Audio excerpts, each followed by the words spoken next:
Number 2. The Red-Headed League. I had called upon my friend Mr. Sherlock Holmes one day in the autumn of last year, and found him in deep conversation with a very stout, florid-faced, elderly gentleman with fiery red hair. With an apology for my intrusion, I was about to withdraw when Holmes pulled me abruptly into the room and closed the door behind me. "You could not possibly have come at a better time, my dear Watson," he said cordially. "I was afraid that you were engaged." "So I am. Very much so." "Then I can wait in the next room." "Not at all. This gentleman, Mr. Wilson, has been my partner and helper in many of my most successful cases, and I have no doubt that he will be of the utmost use to me in yours also." The stout gentleman half rose from his chair and gave a bob of greeting, with a quick little questioning glance from his small, fat-encircled eyes. "Try the settee," said Holmes, relapsing into his armchair and putting his finger-tips together, as was his custom when in judicial moods. "I know, my dear Watson, that you share my love of all that is bizarre and outside the conventions and humdrum routine of everyday life. You have shown your relish for it by the enthusiasm which has prompted you to chronicle and, if you will excuse my saying so, somewhat to embellish so many of my own little adventures." "Your cases have indeed been one of the greatest interest to me," I observed. "You will remember that I remarked the other day, just before we went into the very simple problem presented by Miss Mary Sutherland, that for strange effects and extraordinary combinations we must go to life itself, which is always far more daring than any effort of the imagination." "A proposition which I took the liberty of doubting." "You did, Doctor. But none the less you must come round to my view, for otherwise I shall keep on piling fact upon fact on you, until your reason breaks down under them and acknowledges me to be right. Now, Mr. Jabez Wilson here has been good enough to call upon me this morning, and to begin a narrative which promises to be one of the most singular which I have listened to for some time. You have heard me remark that the strangest and most unique things are very often connected, not with the larger, but with the smaller crimes, and occasionally, indeed, where there is room for doubt whether any positive crime has been committed. As far as I have heard, it is impossible for me to say whether the present case is an instance of crime or not, but the course of events is certainly among the most singular that I have ever listened to. Perhaps, Mr. Wilson, you would have the great kindness to recommence your narrative. I ask you not merely because my friend Dr. Watson has not heard the opening part, but also because the peculiar nature of the story makes me anxious to have every possible detail from your lips. As a rule, when I have heard some slight indication of the course of events, I am able to guide myself by the thousands of other similar cases which occur to my memory. In the present instance, I am forced to admit that the facts are, to the best of my belief, unique. The portly client puffed out his chest with an appearance of some little pride, and pulled a dirty and wrinkled newspaper from the inside pocket of his greatcoat. As he glanced down the advertisement column, with his head thrust forward and the paper flattened out upon his knee, I took a good look at the man, and endeavoured, after the fashion of my companion, to read the indications which might be presented by his dress or appearance. I did not gain very much, however, by my inspection. Our visitor bore every mark of being an average, commonplace British tradesman, obese, pompous, and slow. He wore rather baggy grey shepherd's check trousers, a not over-clean black frock-coat, unbuttoned in the front, and a drab waistcoat with a heavy brassy Albert chain, and a square pierced bit of metal dangling down as an ornament. A frayed top hat and a faded brown overcoat with a wrinkled velvet collar lay upon a chair beside him. Altogether, look as I would, there was nothing remarkable about the man save his blazing red head and the expression of extreme chagrin and discontent upon his features. Sherlock Holmes' quick eye took in my occupation, and he shook his head with a smile as he noticed my questioning glances. Beyond the obvious facts that he has at some time done manual labour, that he takes snuff, that he is a Freemason, that he has been in China, and that he has done a considerable amount of writing lately, I can deduce nothing else." Mr. Jabez Wilson started up in his chair with his forefinger upon the paper, but his eyes upon my companion. "How in the name of good fortune did you know all that, Mr. Holmes?" he asked.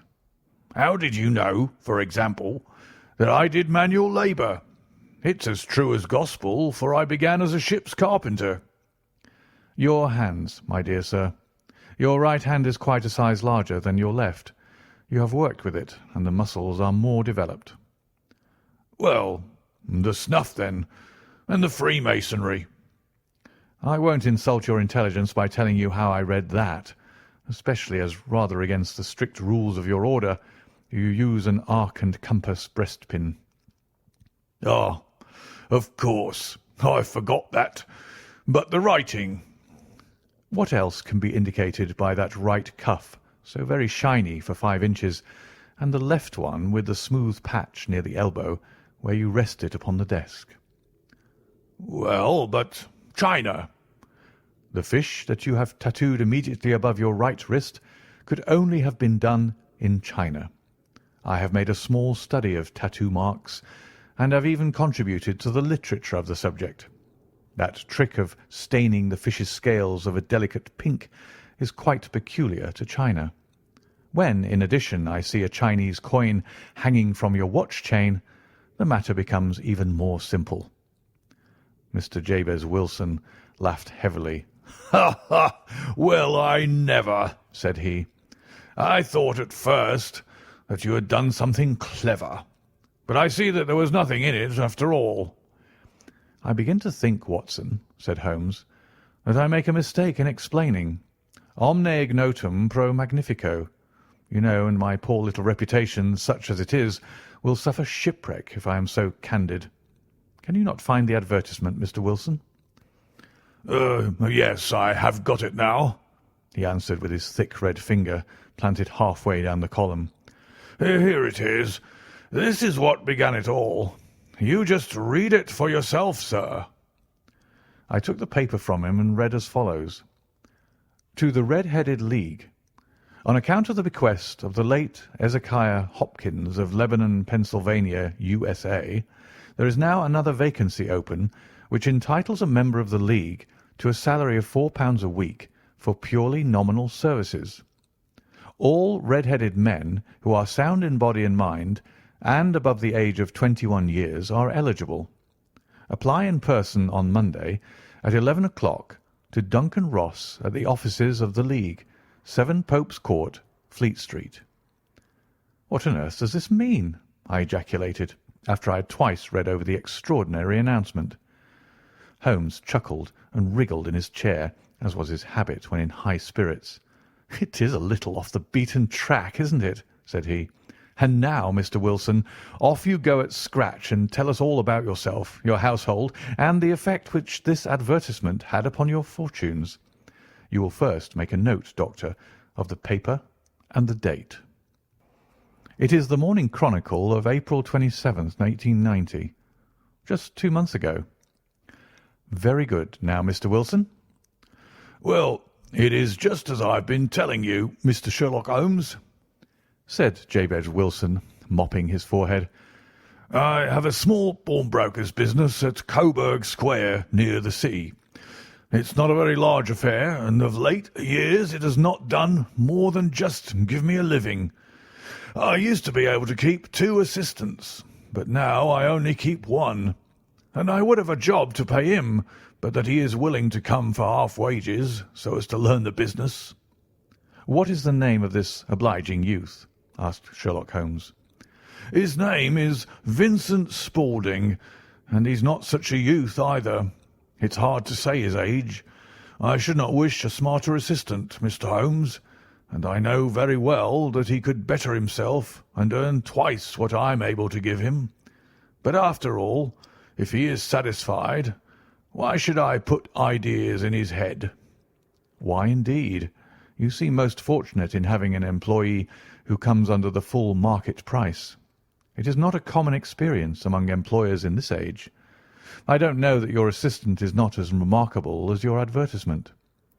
"Oh, he has his faults too," said Mr. Wilson. "Never was such a fellow for photography. Snapping away with a camera when he ought to be improving his mind, and then diving down into the cellar like a rabbit into its hole to develop his pictures. That is his main fault, but on the whole he's a good worker. There's no vice in him."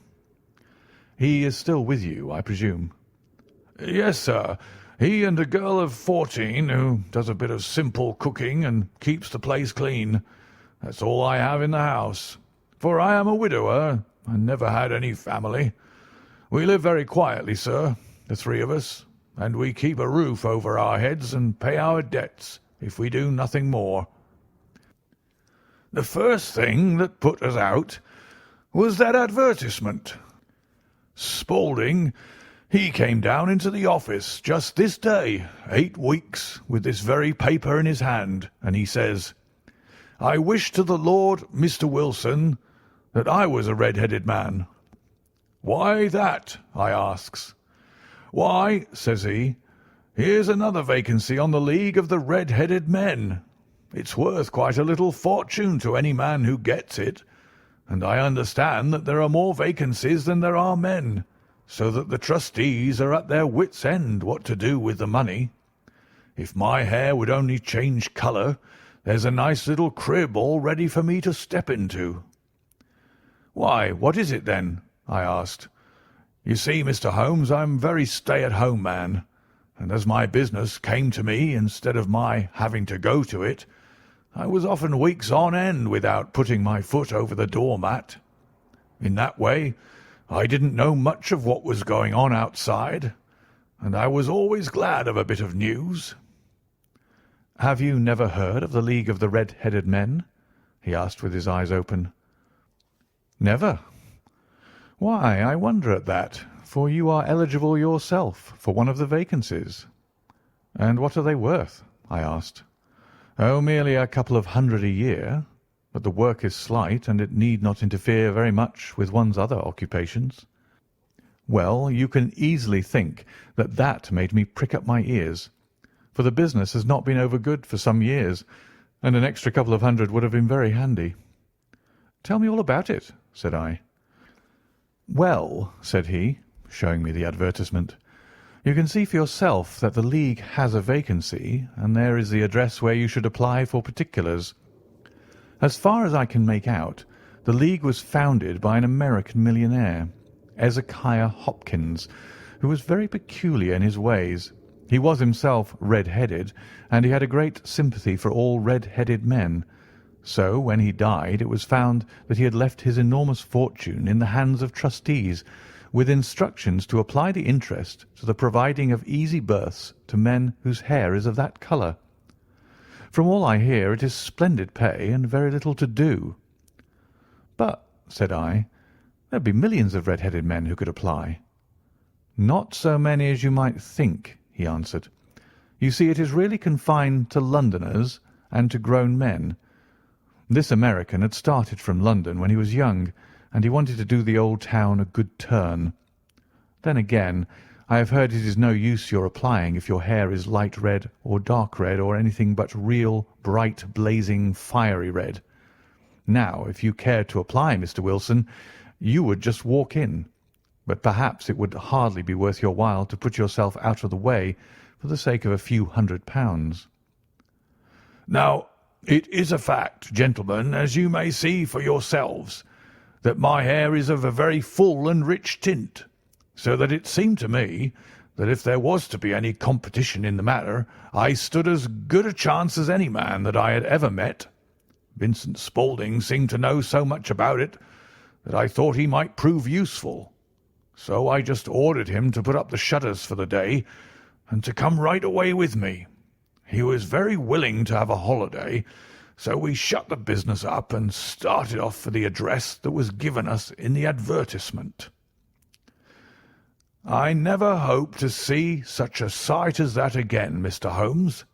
From north, south, east, and west, Every man who had a shade of red in his hair had tramped into the city to answer the advertisement.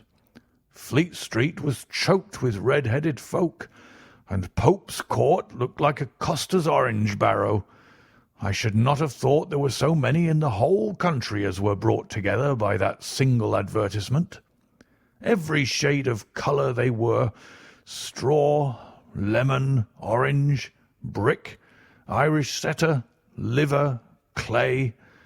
But, as Spaulding said, there were not many who had the real vivid flame-coloured tint. When I saw how many were waiting, I would have given it up in despair, but Spaulding would not hear of it.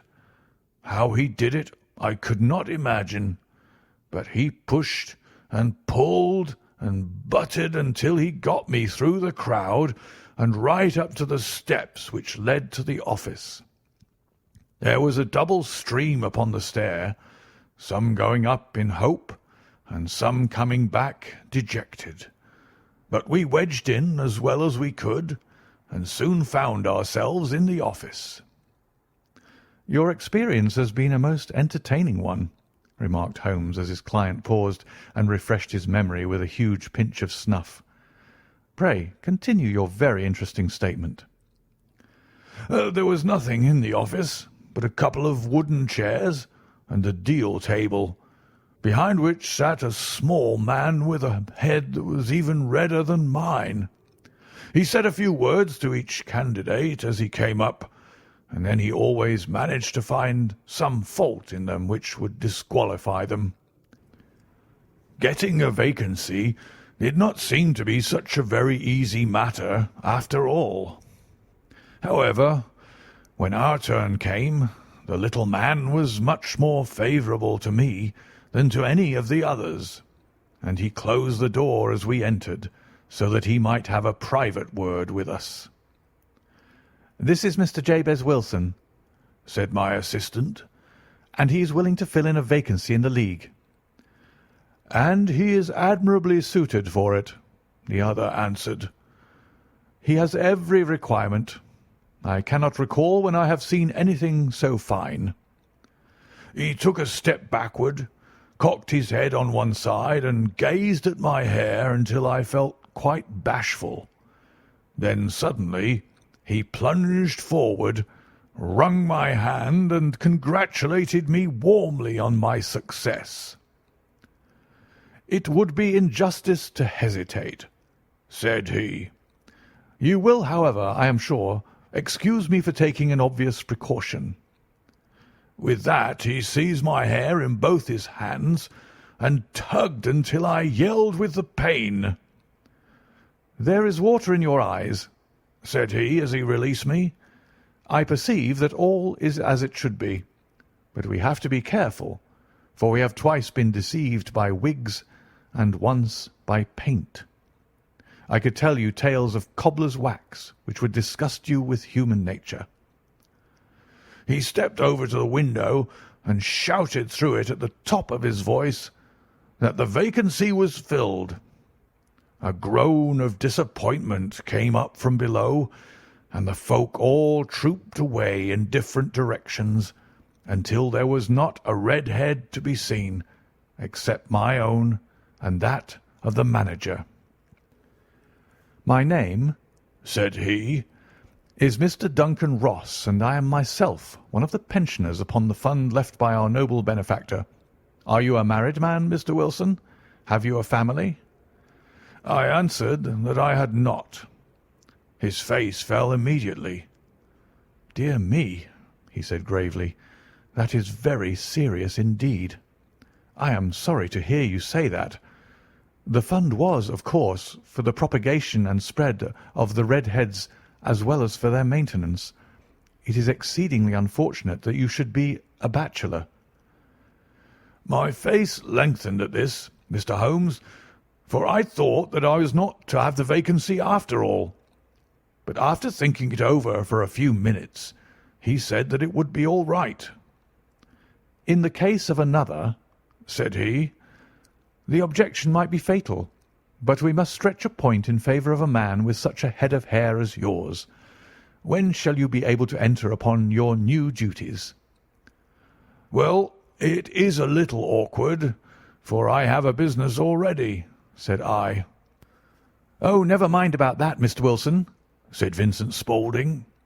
"I shall be able to look after that for you." "What would be the hours?" I asked.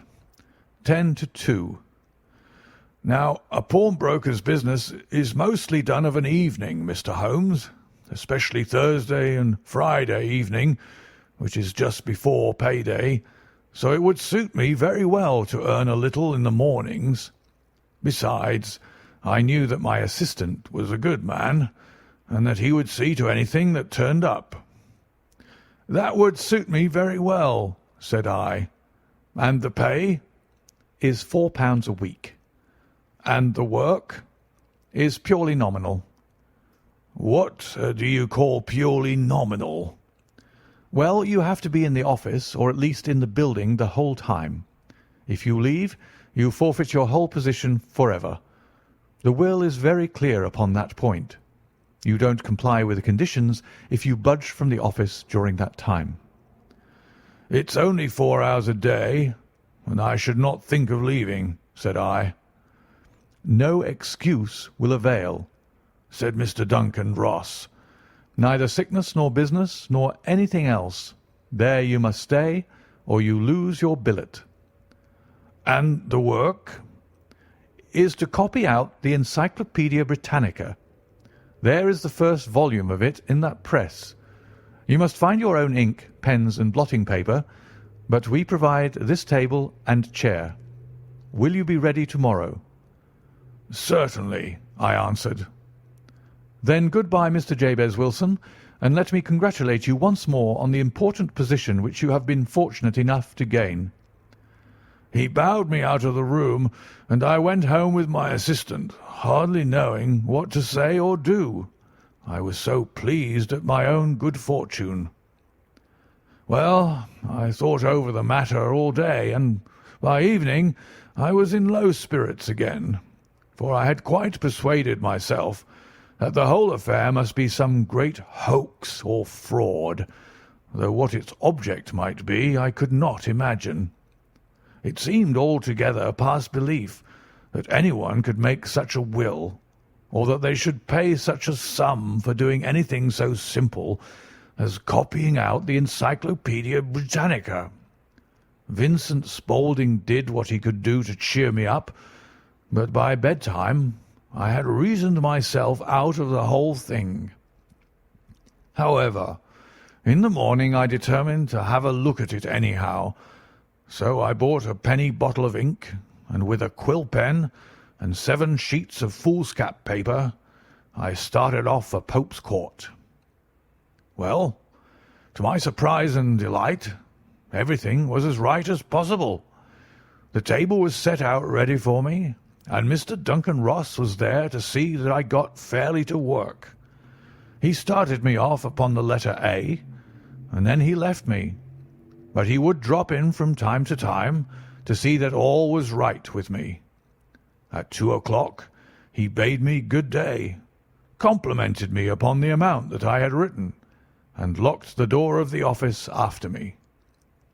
This went on day after day, Mr. Holmes, and on Saturday the manager came in and planked down 4 gold sovereigns for my week's work.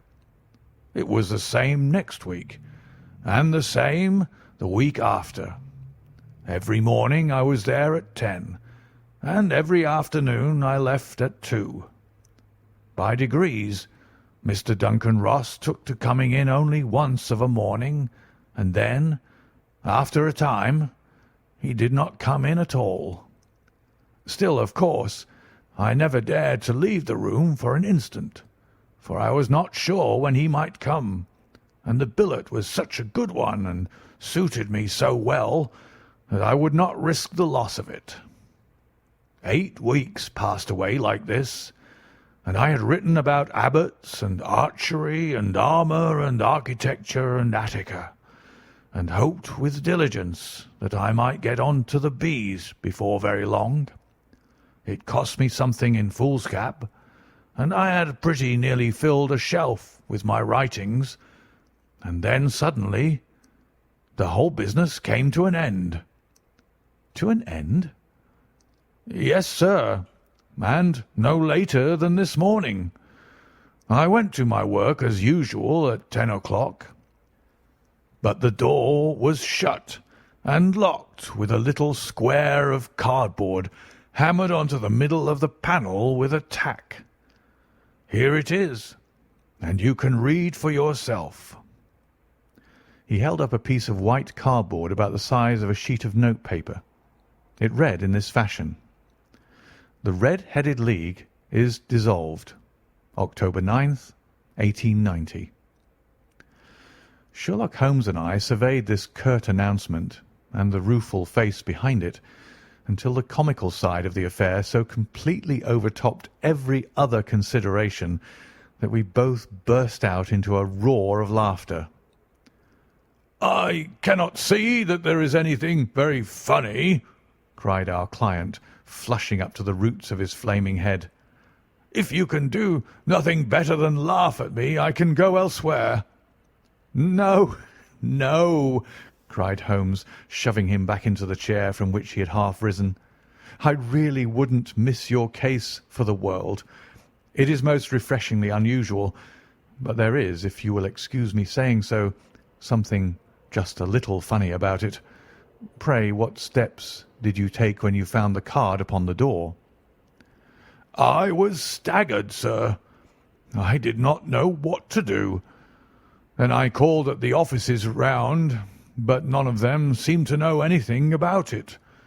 Finally, I went to the landlord, who is an accountant living on the ground floor, and I asked him if he could tell me what had become of the Red-Headed League. He said that he had never heard of any such body. Then I asked him who Mr. Duncan Ross was. He answered that the name was new to him. 'Well,' said I, 'the gentleman at number 4. "What, the red-headed man?" "Yes." "Oh," said he. "His name was William Morris. He was a solicitor and was using my room as a temporary convenience until his new premises were ready. He moved out yesterday." "Where could I find him?" "Oh, at his new offices. He did tell me the address. Yes, 17 King Edward Street, near St. Paul's." "I started off, Mr. Holmes, but when I got to that address, it was a manufactory of artificial kneecaps, and no one in it had ever heard of either Mr. William Morris or Mr. Duncan Ross." "And what did you do then?" asked Holmes. "I went home to Saxe Coburg Square, and I took the advice of my assistant, but he could not help me in any way. He could only say that if I waited, I should hear by post. But that was not quite good enough, Mr. Holmes. I did not wish to lose such a place without a struggle. So, as I had heard that you were good enough to give advice to poor folk who were in need of it, I came right away to you." "And you did very wisely," said Holmes. "Your case is an exceedingly remarkable one, and I shall be happy to look into it. From what you have told me, I think that it is possible that graver issues hang from it than might at first sight appear." "Grave enough," said Mr. Jabez Wilson. "Why, I have lost £4 a week." "As far as you are personally concerned," remarked Holmes, "I do not see that you have any grievance against this extraordinary league. On the contrary, you are, as I understand, richer by some £30, to say nothing of the minute knowledge which you have gained on every subject which comes under the letter A. You have lost nothing by them." "No, sir, but I want to find out about them, and who they are, and what their object was in playing this prank, if it was a prank, upon me. It was a pretty expensive joke for them, for it cost them £32. "We shall endeavour to clear up these points for you. And first, one or two questions, Mr. Wilson. This assistant of yours who first called your attention to the advertisement, How long had he been with you? Oh, about a month then. How did he come? In answer to an advertisement. Was he the only applicant? No, I had a dozen. Why did you pick him? Because he was handy and would come cheap. At half wages, in fact. Yes. What is he like, this Vincent Spaulding? Small, stout built, very quick in his ways, no hair on his face, though he's not short of 30.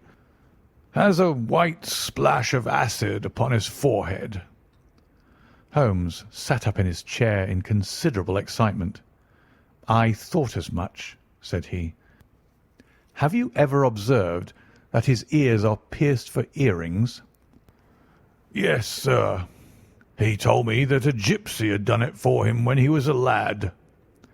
Said Holmes, sinking back in deep thought. He is still with you? Oh, yes, sir. I have only just left him. And has your business been attended to in your absence? Nothing to complain of, sir. There's never very much to do of a morning. That will do, Mr. Wilson. I shall be happy to give you an opinion upon the subject in the course of a day or two. Today is Saturday, and I hope that by Monday we may come to a conclusion. Well, Watson, said Holmes when our visitor had left us, what do you make of it all? I make nothing of it, I answered frankly. It is a most mysterious business. As a rule, said Holmes, the more bizarre a thing is, the less mysterious it proves to be. It is your commonplace, featureless crimes which are really puzzling, just as a commonplace face is the most difficult to identify. But I must be prompt over this matter. What are you going to do, then? I asked. To smoke, he answered.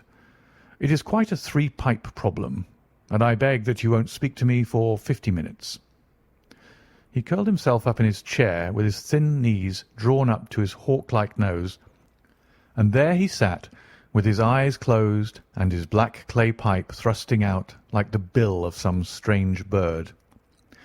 I had come to the conclusion that he had dropped asleep, and indeed was nodding myself, when he suddenly sprang out of his chair with the gesture of a man who has made up his mind and put his pipe down upon the mantelpiece. Sarasate plays at the St. James's Hall this afternoon, he remarked. What do you think, Watson? Could your patient spare you for a few hours? I have nothing to do today. My practice is never very absorbing. Then put on your hat and come. I am going through the city first, and we can have some lunch on the way. I observe that there is a good deal of German music on the programme, which is rather more to my taste than Italian or French. It is introspective, and I want to introspect. Come along. We travelled by the Underground as far as Aldersgate, and a short walk took us to the Saxe-Coburg Square, the scene of the singular story which we had listened to in the morning. It was a poky, little, shabby, genteel place where 4 lines of dingy, 2-storied brick houses looked out into a small, railed-in enclosure where a lawn of weedy grass and a few clumps of faded laurel bushes made a hard fight against a smoke-laden and uncongenial atmosphere. 3 gilt balls and a brown board with Jabez Wilson in white letters upon a corner house announced the place where our red-headed client carried on his business. Sherlock Holmes stopped in front of it with his head on one side and looked it all over with his eyes shining brightly between puckered lids. Then he walked slowly up the street and then down again to the corner, still looking keenly at the houses. Finally he returned to the pawnbroker's, and having thumped vigorously upon the pavement with his stick 2 or 3 times, he went up to the door and knocked. It was instantly opened by a bright-looking, clean-shaven young fellow, who asked him to step in. "Thank you," said Holmes. "I only wish to ask you how you would go from here to the Strand." "Third right and 4th left," answered the assistant promptly, closing the door. "Smart fellow, that," observed Holmes as we walked away. "He is, in my judgment, the 4th smartest man in London, and for daring I am not sure that he has not a claim to be 3rd. I have known something of him before." "Evidently," said I. "Mr. Wilson's assistant counts for a good deal in the mystery of the Red-Headed League. I am sure that you inquired your way merely in order that you might see him." "Not him." "What then?" "The knees of his trousers." "And what did you see?" "What I expected to see." "Why did you beat the pavement?" "My dear doctor, this is a time for observation, not for talk. We are spies in an enemy's country. We know something of Saxe-Coburg Square. Let us now explore the parts which lie behind it." The road in which we found ourselves as we turned round the corner from the retired Saxe-Coburg Square presented as great a contrast to it as the front of a picture does to the back. It was one of the main arteries which conveyed the traffic of the city to the north and west. The roadway was blocked with the immense stream of commerce flowing in a double tide inward and outward, while the footpaths were black with the hurrying swarm of pedestrians. It was difficult to realize, as we looked at the line of fine shops and stately business premises, that they really abutted on the other side upon the faded and stagnant square which we had just quitted. "Let me see," said Holmes, standing at the corner and glancing along the line. "I should like just to remember the order of the houses here. It is a hobby of mine to have an exact knowledge of London. There is Mortimer's, the tobacconist, the little newspaper shop, the Coburg branch of the City and Suburban Bank, the vegetarian restaurant, and Macfarlane's carriage-building depot. That carries us right on to the other block. And now, Doctor, we've done our work, so it's time we had some play. A sandwich and a cup of coffee, and then off to Violin Land, where all is sweetness and delicacy and harmony, and there are no red-headed clients to vex us with their conundrums." My friend was an enthusiastic musician, being himself not only a very capable performer, but a composer of no ordinary merit. All the afternoon he sat in the stalls, wrapped in the most perfect happiness, gently waving his long, thin fingers in time to the music, while his gently smiling face and his languid, dreamy eyes were as unlike those of Holmes the sleuth-hound, Holmes the relentless, keen-witted, ready-handed criminal agent, as it was possible to conceive. In his singular character, the dual nature alternately asserted itself, and his extreme exactness and astuteness represented, as I have often thought, the reaction against the poetic and contemplative mood which occasionally predominated in him. The swing of his nature took him from extreme languor to devouring energy, and, as I knew well, he was never so truly formidable as when, for days on end, he had been lounging in his armchair amid his improvisations and his black-letter editions. Then it was that the lust of the chase would suddenly come upon him, and that his brilliant reasoning power would rise to the level of intuition, until those who were unacquainted with his methods would look askance at him as on a man whose knowledge was not that of other mortals. When I saw him that afternoon so enwrapped in the music at St. James's Hall, I felt that an evil time might be coming upon those whom he had set himself to hunt down. "You want to go home, no doubt, Doctor," he remarked as we emerged. "Yes, it would be as well. And I have some business to do which will take some hours. This business at Coburg Square is serious." "Why serious?" "A considerable crime is in contemplation. I have every reason to believe that we shall be in time to stop it. But today being Saturday rather complicates matters. I shall want your help tonight." "At what time?" 10 will be early enough. I shall be at Baker Street at 10. "Very well. And I say, Doctor, there may be some little danger, so kindly put your army revolver in your pocket." He waved his hand, turned on his heel, and disappeared in an instant among the crowd. I trust that I am not more dense than my neighbours, but I was always oppressed with a sense of my own stupidity in my dealings with Sherlock Holmes. Here I had heard what he had heard. I had seen what he had seen. And yet from his words it was evident that he saw clearly not only what had happened, but what was about to happen, while to me the whole business was still confused and grotesque. As I drove home to my house in Kensington, I thought over it all, from the extraordinary story of the red-headed copier of the Encyclopædia down to the visit to Saxe-Coburg Square, and the ominous words with which he had parted from me.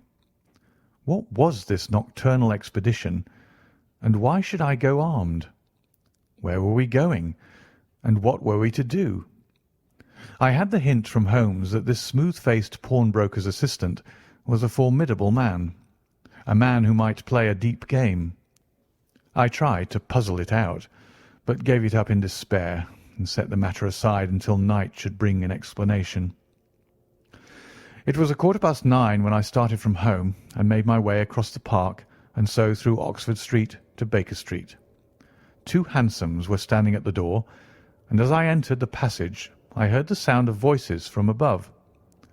On entering his room, I found Holmes in animated conversation with 2 men, one of whom I recognised as Peter Jones, the official police agent, while the other was a long, thin, sad-faced man with a very shiny hat and oppressively respectable frock-coat. "Ha! Our party is complete," said Holmes, buttoning up his pea-jacket and taking his heavy hunting crop from the rack. "Watson, I think you know Mr. Jones of Scotland Yard. Let me introduce you to Mr. Merryweather, who is to be our companion in tonight's adventure." "We are hunting in couples again, Doctor, you see," said Jones in his consequential way. "Our friend here is a wonderful man for starting a chase. All he wants is an old dog to help him to do the running down." "I hope a wild goose may not prove to be the end of our chase," observed Mr. Merryweather gloomily. "You may place considerable confidence in Mr. Holmes, sir," said the police agent loftily. "He has his own little methods, which are, if you won't mind my saying so, just a little too theoretical and fantastic, but he has the makings of a detective in him. It is not too much to say that once or twice, as in that business of the Sholto murder and the Agra treasure, he has been more nearly correct than the official force." "Oh, if you say so, Mr. Jones, it is all right," said the stranger with deference. "Still, I confess that I miss my rubber. It is the first Saturday night for 27 years that I have not had my rubber." "I think you will find," said Sherlock Holmes, "that you will play for a higher stake tonight than you have ever done yet, and that the play will be more exciting. For you, Mr. Merryweather, the stake will be some £30,000, and for you, Jones, it will be the man upon whom you wish to lay your hands." "John Clay, the murderer, thief, smasher, and forger. He's a young man, Mr. Merryweather, but he is at the head of his profession, and I would rather have my bracelets on him than any criminal in London. He's a remarkable man, is young John Clay. His grandfather was a royal duke, and he himself has been to Eton and Oxford. His brain is as cunning as his fingers, and though we might meet signs of him at every turn, we never know where to find the man himself. He'll crack a crib in Scotland one week and be raising money to build an orphanage in Cornwall the next. I've been on his track for years and have never set eyes on him yet." "I hope that I might have the pleasure of introducing you tonight." "I've had 1 or 2 little turns also with Mr. John Clay, and I agree with you that he is at the head of his profession. It is past 10, however, and quite time that we started. If you two will take the first hansom, Watson and I will follow in the second." Sherlock Holmes was not very communicative during the long drive, and lay back in the cab humming the tunes which he had heard in the afternoon. We rattled through an endless labyrinth of gaslit streets until we emerged into Farrington Street. "We are close there now," my friend remarked. "This fellow Merryweather is a bank director, and personally interested in the matter. I thought it as well to have Jones with us also. He's not a bad fellow, though an absolute imbecile in his profession. He has one positive virtue. He's as brave as a bulldog and as tenacious as a lobster if he gets his claws upon anyone. Here we are, and they are waiting for us." We had reached the same crowded thoroughfare in which we had found ourselves in the morning. Our cabs were dismissed, and following the guidance of Mr. Merryweather, we passed down a narrow passage and through a side door which he opened for us. Within there was a small corridor which ended in a very massive iron gate. This also was opened and led down a flight of winding stone steps, which terminated at another formidable gate. Mr. Merryweather stopped to light a lantern, and then conducted us down a dark, earth-smelling passage, and so, after opening a third door into a huge vault or cellar, which was piled all round with crates and massive boxes. "You are not very vulnerable from above," Holmes remarked, as he held up the lantern and gazed about him. "Nor from below," said Mr. Merryweather, striking his stick upon the flags which lined the floor.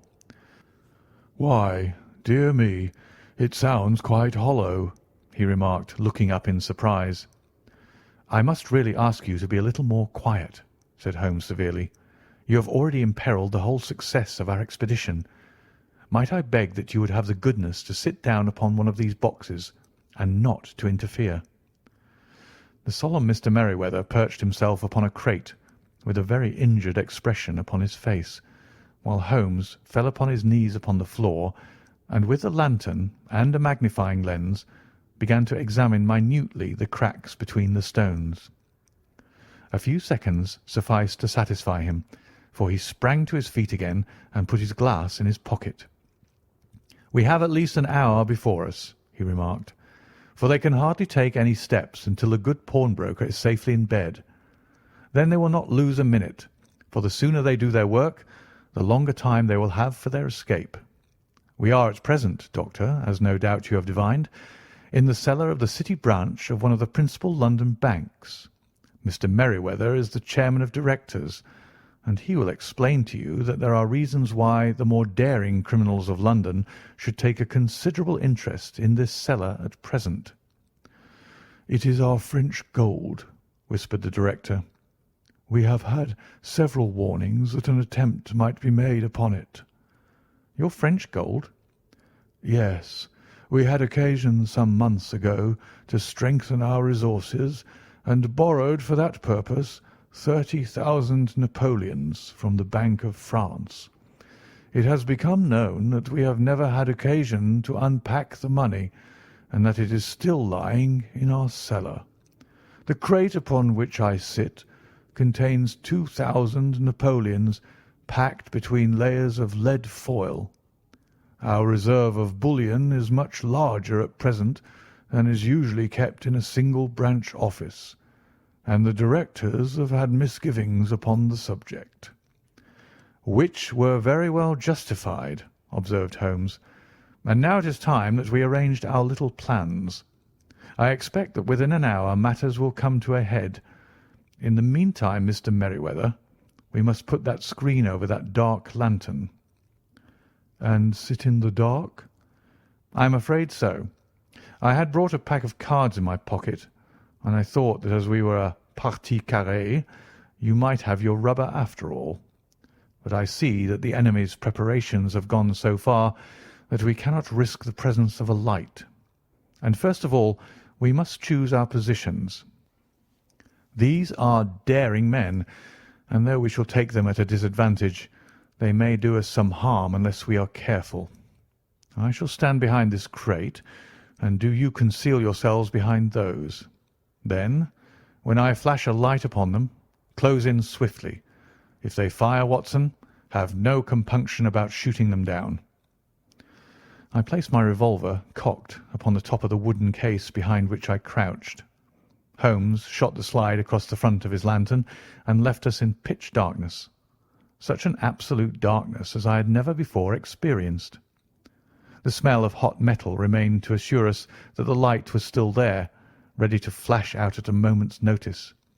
To me, with my nerves worked up to a pitch of expectancy, there was something depressing and subduing in the sudden gloom and in the cold, dank air of the vault. "They have but one retreat," whispered Holmes. "That is back through the house into Saxe Coburg Square. I hope that you have done what I asked you, Jones." "I have an inspector and 2 officers waiting at the front door." "Then we have stopped all the holes, and now we must be silent and wait."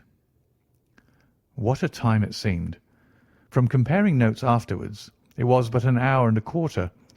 Yet it appeared to me that the night must have almost gone and the dawn be breaking above us. My limbs were weary and stiff, for I feared to change my position.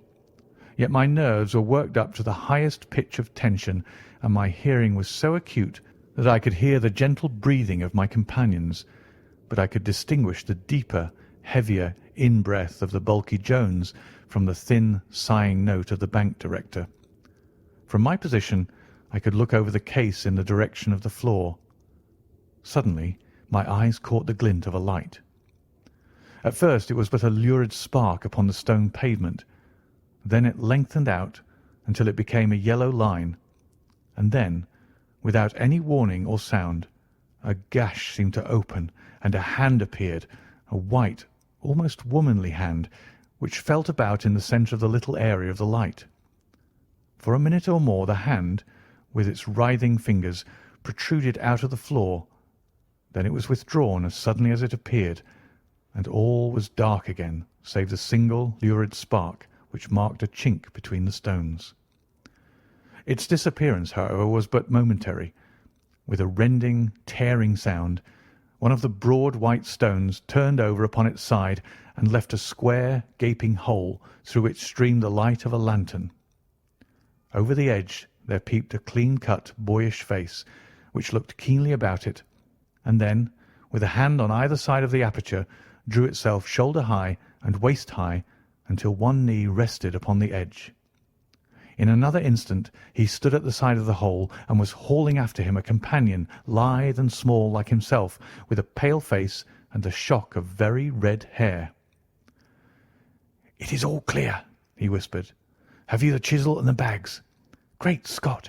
Jump, Archie, jump, and I'll swing for it." Sherlock Holmes had sprung out and seized the intruder by the collar. The other dived down the hole, and I heard the sound of rending cloth as Jones clutched at his skirts. The light flashed upon the barrel of a revolver, but Holmes' hunting crop came down on the man's wrist, and the pistol clinked upon the stone floor. "It's no use, John Clay," said Holmes blandly. "You have no chance at all." "So I see," the other answered with the utmost coolness. "I fancy that my pal is all right, though. I see you've got his coat-tails." "There are 3 men waiting for him at the door," said Holmes. "Oh, indeed, you seem to have done the thing very completely. I must compliment you." "And I you," Holmes answered. "Your red-headed idea was very new and effective." "You'll see your pal again presently," said Jones. "He's quicker at climbing down holes than I am. Just hold out while I fix the derbies." "I beg that you'll not touch me with your filthy hands," remarked our prisoner as the handcuffs clattered upon his wrists. "You may not be aware that I have royal blood in my veins. Have the goodness also, when you address me, always to say sir and please." "All right," said Jones with a stare and a snigger. "Well, would you please, sir, march upstairs, where we can get a cab to carry your highness to the police station?" "That is better," said John Clay serenely. He made a sweeping bow to the 3 of us and walked quietly off in the custody of the detective. "Really, Mr. Holmes," said Mr. Merryweather as we followed them from the cellar, "I do not know how the bank can thank you or repay you. There is no doubt that you have detected and defeated in the most complete manner one of the most determined attempts at bank robbery that have ever come within my experience." "I have had 1 or 2 little scores of my own to settle with Mr. John Clay," said Holmes.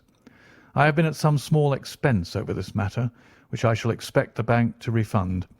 But beyond that I am amply repaid by having had an experience which is in many ways unique, and by hearing the very remarkable narrative of the Red-Headed League. You see, Watson," he explained in the early hours of the morning as we sat over a glass of whisky and soda in Baker Street, "it was perfectly obvious from the first that the only possible object of this rather fantastic business of the advertisement of the League and the copying of the Encyclopædia must be to get this not over-bright pawnbroker out of the way for a number of hours every day. It was a curious way of managing it, but really it would be difficult to suggest a better. The method was no doubt suggested to Clay's ingenious mind by the colour of his accomplice's hair. The £4 a week was a lure which must draw him, and what was it to them who were playing for thousands? They put in the advertisement, One rogue has the temporary office, the other rogue incites the man to apply for it, and together they manage to secure his absence every morning in the week.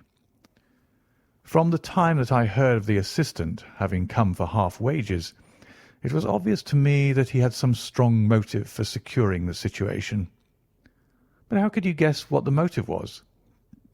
Had there been women in the house, I should have suspected a mere vulgar intrigue. That, however, was out of the question.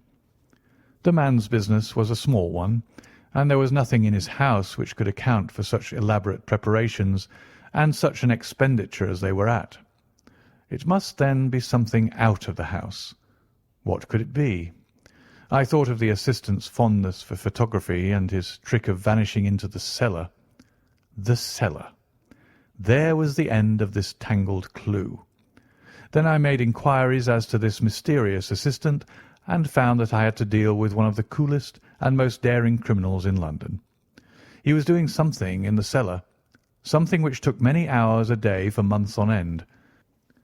What could it be once more? I could think of nothing save that he was running a tunnel to some other building. So far I had got when we went to visit the scene of action. I surprised you by beating upon the pavement with my stick. I was ascertaining whether the cellar stretched out in front or behind. It was not in front. Then I rang the bell, and, as I hoped, the assistant answered it. We have had some skirmishes, but we had never set eyes upon each other before. I hardly looked at his face. His knees were what I wished to see. You must yourself have remarked how worn, wrinkled, and stained they were. They spoke of those hours of burrowing. The only remaining point was what they were burrowing for. I walked round the corner, saw the City and Suburban Bank abutted on our friend's premises, and felt that I had solved my problem. When you drove home after the concert, I called upon Scotland Yard and upon the chairman of the bank directors, with the result that you have seen. And how could you tell that they would make their attempt tonight? I asked. Well, when they closed their League offices, that was a sign that they cared no longer about Mr. Jabez Wilson's presence. In other words, that they had completed their tunnel. But it was essential that they should use it soon, as it might be discovered or the bullion might be removed. Saturday would suit them better than any other day, as it would give them 2 days for their escape. For all these reasons, I expected them to come tonight. You reasoned it out beautifully, I exclaimed in unfeigned admiration. It is so long a chain, and yet every link rings true. It saved me from ennui, he answered, yawning. Alas, I already feel it closing in upon me. My life is spent in one long effort to escape from the commonplaces of existence.